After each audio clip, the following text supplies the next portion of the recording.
জুলাই আগস্টের গণহত্যার ঘটনায় মানবতাবিরোধী অপরাধে সাবেক প্রধানমন্ত্রী শেখ হাসিনা ও ওবায়দুল কাদের সহ ৪৬ জনের বিরুদ্ধে দুটি মামলার তদন্ত ১ মাসের মধ্যে শেষ করার নির্দেশ দিয়েছেন আন্তর্জাতিক অপরাধ ট্রাইব্যুনাল।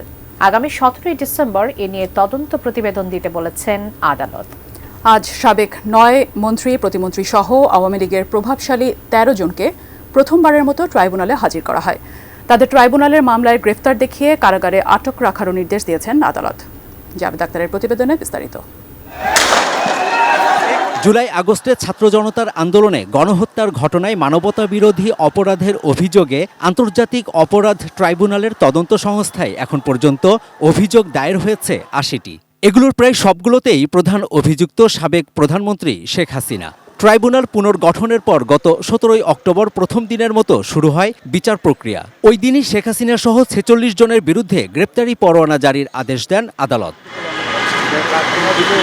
এই ৪৬ জনের মধ্যে সাবেক মন্ত্রী, প্রতিমন্ত্রী, বিচারপতি এবং সাবেক সেনা ও পুলিশ কর্মকর্তা সহ ২০ জনকে গ্রেপ্তার দেখানো হয় গত ২৭ অক্টোবর। তাদের মধ্যে সাবেক ১০ মন্ত্রী, প্রতিমন্ত্রী সহ ১৪ জনকে সোমবার ট্রাইব্যুনালে হাজির করার দিন ধার্য করেন আদালত। এর মধ্যে সাবেক মন্ত্রী আব্দুর রাজ্জাক ছাড়া বাকি ১৩ জনকে হাজির করা হয় ট্রাইব্যুনালে। গণহত্যা চালিয়ে মানবতা বিরোধী অপরাধ করে ক্ষমতায় যে চিরদিন থাকা যায় না এবং বিচারের মুখোমুখি হতে হয়, সেটা আজকের দিনের জন্য একটা বড় লেসন হবে বলে আমরা মনে করি।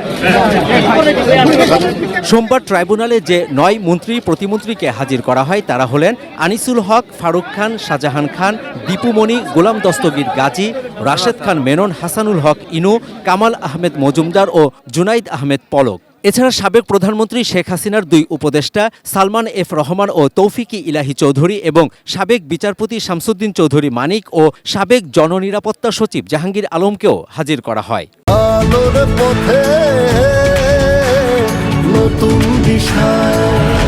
তারা সবাই মিলে এই অপরাধগুলো সংগঠন করেছেন নৃশংসভাবে।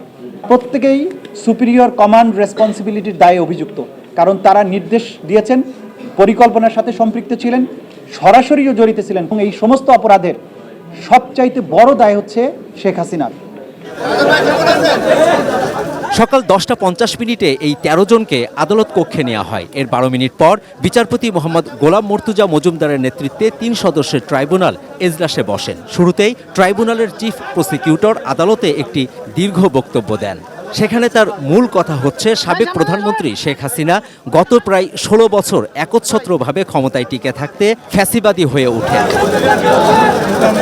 ১৯৭১ সালের মানবতাবিরোধী অপরাধে জড়িতদের বিচারের জন্য সাবেক প্রধানমন্ত্রী শেখ হাসিনা যে আন্তর্জাতিক অপরাধ ট্রাইব্যুনাল গঠন করেছিলেন, সেই আন্তর্জাতিক অপরাধ ট্রাইব্যুনালেই ২০২৪ সালের জুলাই আগস্টে সংঘটিত গণহত্যা ও মানবতা বিরোধী অপরাধের বিচারের জন্য প্রধানমন্ত্রী শেখ হাসিনাকে গ্রেপ্তার করতে না পারলেও তার দলের মন্ত্রী এবং এমপিরা আছেন, তাদের মধ্যে থেকে এই যে ১৩ জন আজ আসলেন, এই ১৩ জনের বিরুদ্ধে তদন্ত শেষ করতে আন্তর্জাতিক অপরাধ ট্রাইব্যুনাল ১৭ ডিসেম্বর পর্যন্ত সময় বেঁধে দিয়েছেন। আমরা ২ মাস সময় চেয়েছিলাম, আদালত আজকে ১ মাস সময় মঞ্জুর করেছেন। ১ মাস পরে আবার এই রিপোর্ট দাখিলের জন্য থাকবে, সেদিন হয়তো আসামিদেরকে নিয়ে আসা হবে।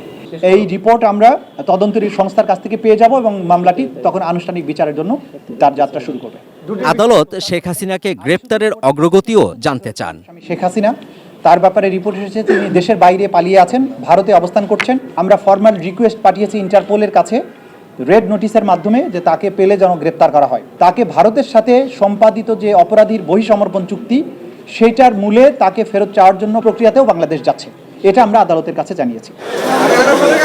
Javed Akhtar, ATN news, Dhaka.